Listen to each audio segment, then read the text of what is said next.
What's up, XRP family? Thank you guys for joining the video for today. We have a lot of things going on. Let's take a look. Here we have Ripple XRP fam Anthony Welfare, Ripple Senior Advisor, CBDC and Global Partnerships CTO Joel Katz built the XRP L to make payments simply and easily for everyone.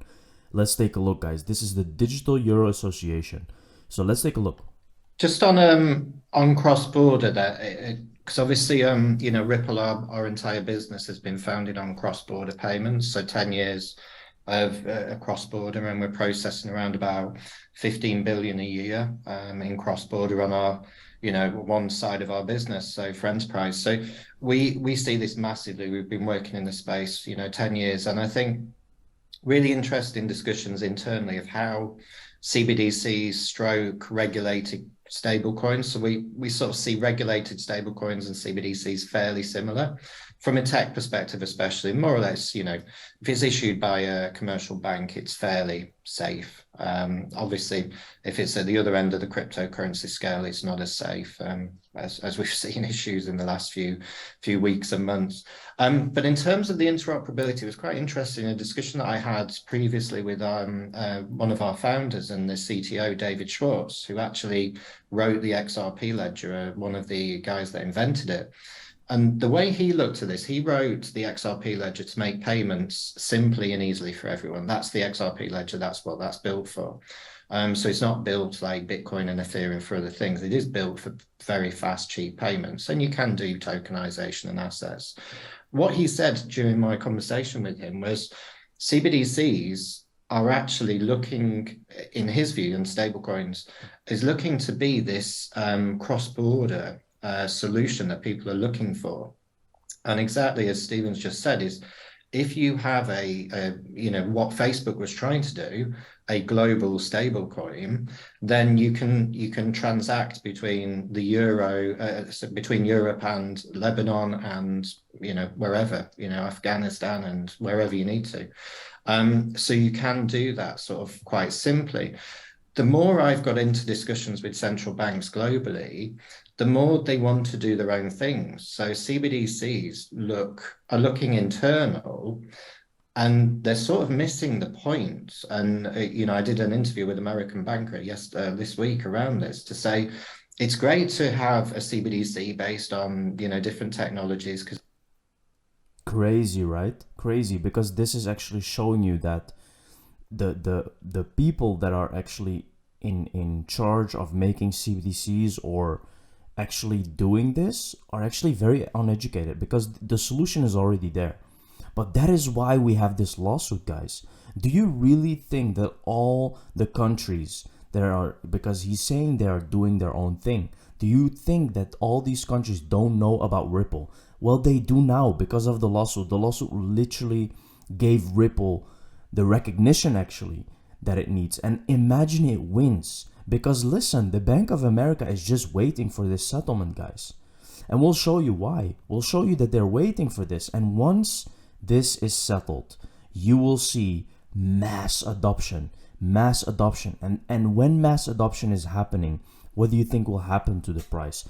Banksters are good at fraud murder, but they're not good at software development. Ripple will dominate this space with the use of XRP as a virtual currency. Let's take a look.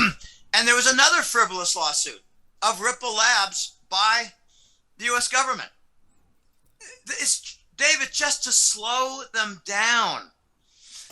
They're just kicking the can down the road. They're just slowing the pace. Because the banksters are not ready. And I'm going to make a bold comment, and it's just in my own vernacular. The banksters are good at fraud and murder. They're not good at software engineering. Yeah. Okay, there are lots of precedents. Like Neil Keenan was murdered and replaced. He was all about the old bonds, the gold-backed bonds. They murder people left and right. They actually murdered somebody, a source of mine. They murdered a close friend of his in Europe, and it really shook up my friend. The banksters sued XRP and Ripple Labs in order to buy time, not so much to hold them back as to, well, it's two motives. One, to hold back the development of the Ripple Labs, but it didn't work because they're still working. And the other motive is to buy time in order for the banksters to develop something in a similar manner with the intellectual property so that they can match Ripple and say, we've got our own Ripple. We don't need your Ripple, but they failed. And now they're saying, we need your Ripple. We're going to make a deal with you. We're going to have a timetable. We're going to have a schedule. It's going to be 18 to 24 months. We've got a span of time, and it is our accord. It's proof that the banksters failed in developing a similar system to XRP, and the same thing happened with Reggie Middleton. They failed in developing the building blocks for the digital financial structures that include banks and bond markets and stock market. It's the whole works. So in a sense, their fate is sealed. Their fate is sealed, and they bought in to the digital system. This is such an interesting theory, guys. Like, look how much that makes actually sense. Because listen, XRP Ripple is here for 10 years. They were trying to get regulation, okay? Now, let's say this guy's theory is correct. Would that also be complement with what is happening? Actually, it would. Because why did it take so long for the SEC to regulate XRP? While Brett Garlinghouse, if you look at his interviews, he was saying from the beginning they were seeking regulation. XRP was even regulated at one point. You can search that. Johnny Deaton said that, right? It was even regulated at one point. So what he's saying here is actually making a lot of sense. They tried to stall Ripple. They tried to make something their own. They failed because apparently the tech is just too much, and Ripple is here for a decade. So you have to understand they're very far with this. It's a breakthrough solution. They couldn't build the same stuff, and now they are actually making a deal with Ripple. And now we're in a lawsuit. How can that make, like, that's just very, very interesting, guys. And see how that all makes sense and aligns with everything that is happening. Because look at the success that Ripple has outside of the US, right?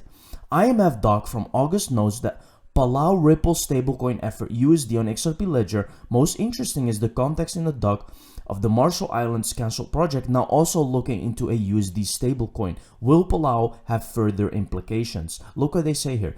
The authorities are currently conducting a feasibility study jointly with a technology partner on developing a national digital payment system using a USD stablecoin.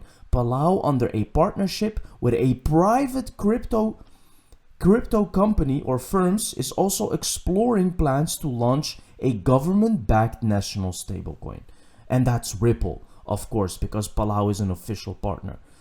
Crazy, guys. You can see the evidence is everywhere. When XRP goes up, I don't want to hear anyone saying that they didn't know or didn't expect it, because the evidence is everywhere, right? Warren Buffett, top 5 holdings, 2 and 3 Ripple partners. Bank of America and American Express, they are Ripple partners. Why do you think he's holding them? What a time to hold shares of a bank. Think about that. Banks are failing. Banks are literally failing. Why would he? And we all know that Warren Buffett is very, very smart in investing. He knows things that we cannot know. Why do you think he's investing in Bank of America and American Express? Wouldn't that be weird in such a time where banks are failing? Because he knows they're Ripple partners, guys. So they're gonna grow. Their shares are gonna grow by time. Homeland Security playing with words. Users cannot invest in Ripple. They mean XRP. Why? Look at this. Very interesting. Again, Homeland Security Enterprise. They say here, Ripple XRP is based on a consensus algorithm and is not controlled by a centralized institution or government. Users cannot invest in Ripple. I think they're talking about the Ripple shares. It's not easy to buy Ripple shares. They're not talking about XRP here. They maybe they are talking about XRP because they know that it's very hard to buy XRP in the future. So here we have SEC versus XRP settlement is possible as commission may not want to risk it all. Now, with all the things that we have heard right now about the SEC and the government that has to actually make a deal with Ripple because they need this technology. So now we can understand that actually Congress is not going to take any risks and that they're going to interfere with this SEC lawsuit. They're not very happy with Gary Gensler, as we can see in the news. So everything is really aligning with each other, guys.